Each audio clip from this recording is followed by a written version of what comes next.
توبہ کے لیے کیا چیزیں بنیادی ہیں؟ 4 باتیں بنیادی ہیں. سب سے پہلی بات یہ کہ جس گناہ میں مبتلا وہ گناہ چھوڑ دو.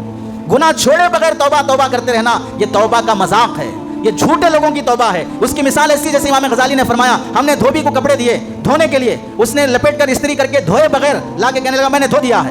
اب بتائیے, زبان سے اگر دھوبی بولے گا کہ میں دھو دیا ہوں تو کیا کپڑے صاف ہو جائیں گے؟ کپڑے صاف ہونے کے لیے دھوبی کی زبان نہیں, کپڑے دکھنا چاہیے کہ ہاں دھو چکا ہے, صاف ہو چکے ہیں. ہم نے کسی ٹیلر کو کپڑے دیے سینے کے لیے, وہ کپڑے سیا نہیں, صرف گھڑی ڈال کے لا کے کہہ رہا میں نے سی دیا ہے, تو کیا کپڑے سل جائیں گے؟ ٹیلر کی زبان نہیں بولے گی, کپڑے بولیں گے کہ ہاں سل چکے ہیں. ایسے ہی ہماری زبان بول رہی ہے کہ ہاں میں توبہ کر لیا. نہیں, تم جس گناہ میں مبتلا تھے وہ گناہ چھوڑ کے واپس آؤ. وہ اسباب چھوڑو. موبائل کا گناہ, رات کی تنہائی میں نوجوان فلم دیکھ رہا ہے, گندی فلمیں دیکھ رہا ہے, اپنی معشوقہ کے ساتھ چیٹنگ کر رہا ہے, اپنی معشوقہ سے ویڈیو کال پہ بات کر رہا ہے. جن جن گناہوں میں موبائل کے ذریعے سے مبتلا ہے ان نوجوانوں پر ضروری ہے اپنا موبائل چھوڑیں. اینڈرائڈ موبائل سے توبہ کریں, کی پیڈ پہ آئیں کہ میں اس موبائل کے ذریعے سے گناہ پہ نہیں مبتلا ہوں گا. گناہ سے توبہ کا مطلب یہ ہے کہ گناہ کے راستے بند کر لو, وہاں جانا بند کرو, ایسے دوستوں سے تعلق بند کرو, ایسے کٹے چبوتروں سے توبہ کرو, اور ایسے موبائل سے توبہ کرو جو تمہیں رات ہوتے ہی گناہ کی طرف لے جاتا ہے, تنہائی میں آتے ہی گندی تصویروں کی طرف لے جاتا ہے.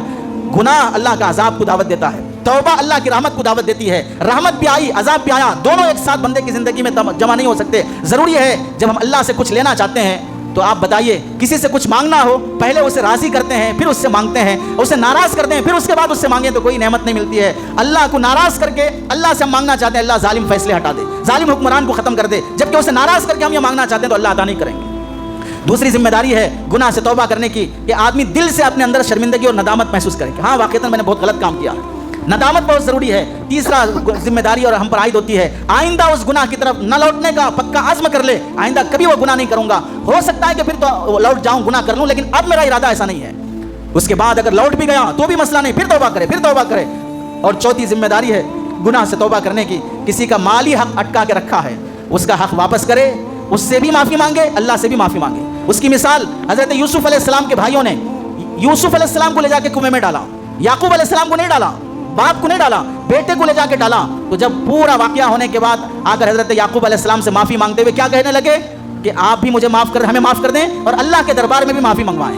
تو حدیث میں آتا ہے, روح المعانی میں تفسیر میں لکھا ہے حضرت جبرائیل آئے سامنے کھڑے, ان کے پیچھے حضرت یعقوب علیہ السلام, ان کے پیچھے حضرت یوسف علیہ السلام, ان کے پیچھے 11 بھائی کھڑے. یعقوب علیہ السلام معافی مانگنے لگے, پھر یہ سب توبہ کرنے لگے, تب ان کی توبہ قبول ہوئی. پتا کیا چلا, بیٹے کو تکلیف پہنچایا ہے تو بیٹے سے بھی معافی مانگے گا, باپ سے بھی معافی مانگے گا کہ بیٹے کو تکلیف پہنچانے سے آپ کو بھی تکلیف ہوئی ہوگی, اللہ سے بھی معافی مانگے گا. ایسے ہی کسی کا پیسہ لے کے رکھا ہے, کسی کا مہر لے کے رکھا ہے, کسی کی زمین لے کے رکھا ہے, کسی کا قرضہ لے کے رکھا ہے, توبہ کے لیے ضروری ہے کہ واپس بھی کرو. اتنے دن ٹلانے ستانے تکلیف پہنچانے کی معافی بھی مانگو, پھر اللہ سے بھی معافی مانگو, جب توبہ قبول ہوگی. اور اس توبہ کے قبول ہونے کے بعد اللہ کی طرف سے حالات بھی بدلیں گے, مسلمانوں کو عزت بھی ملے گی, ظالمانہ فیصلے بھی ختم ہوں گے. اللہ سے دعا ہے کہ اللہ تعالی ہم سب کو سچا توبہ کرنے والا بنائے. آمین. واخر دعوانا الحمدللہ رب العالمین.